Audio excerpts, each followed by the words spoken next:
আগামী সোমবার সারা দেশে উদযাপন হবে পবিত্র ঈদুল আজহা। পরিবারের সাথে ঈদ আনন্দ ভাগাভাগি করতে ঢাকা ছাড়ছে মানুষ। ঈদযাত্রার দ্বিতীয় দিনে যাত্রীর চাপ বেড়েছে ঢাকা রেলওয়ে স্টেশনে।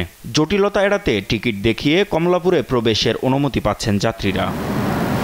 দিনের শুরু থেকে সময় মতো স্টেশন থেকে বিভিন্ন গন্তব্যে ছেড়ে যায় ট্রেন। এতে স্বস্তি প্রকাশ করেন যাত্রীরাও। আলহামদুলিল্লাহ পাইছি একটা টিকিট, এখন আল্লাহর রহমতে ভালোভাবে পৌঁছাইতে পারলেই এখন অনেক খুশি। আমার অনেক ভালো লাগতেছে নানু বাড়ি যে। অ্যাকচুয়ালি কোনো সমস্যা হচ্ছে না, তো টাইমলি মনে হয় ট্রেন ছেড়ে দিবে। 11:30 ট্রেন যদি রাইট টাইমে ছাড়ে তাহলে কোনো ভোগান্তি হবে না ইনশাল্লাহ। ট্রেনের শিডিউল ঠিক রাখতে সব ধরনের ব্যবস্থা নেওয়ার কথা জানান স্টেশনের ম্যানেজার। প্রত্যেকটা স্টেশনে যেন ওনারা সুস্বাচ্ছন্দ্যভাবে নিরাপদে ওঠানামা করতে পারেন, সেখানেও একটা বাড়তি সতর্কতা অবলম্বন করতে হচ্ছে আমাদেরকে। যেখানে আগে লাগতো 2 মিনিট, আমরা সেখানে সময় দিচ্ছি 3 থেকে 4 মিনিট। অর্থাৎ যদি 10টা স্টেশন হয়, আমার ওখানে কিন্তু 20 মিনিট চলে যাচ্ছে। তো এসব কারণে যদি কোনো ট্রেন আপনার আধা ঘন্টা 1 ঘন্টা ডিলে হয়, সম্বন্ধিত জাতীয় সেটাকে খুব স্বাভাবিকভাবে ভেবে নেন।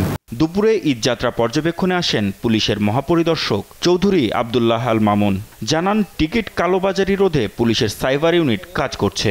টিকিট কালোবাজারি রোধকল্পে রেলওয়ে পুলিশের সাইবার টিম সার্বক্ষণিক সামাজিক যোগাযোগ প্ল্যাটফর্মে মনিটরিং করছে। ইতিমধ্যে রেলওয়ে পুলিশ এবং র্যাব কর্তৃক চিহ্নিত টিকিট কালোবাজারি এবং জড়িতদের গ্রেপ্তার করে আইনের আওতায় আনা হয়েছে।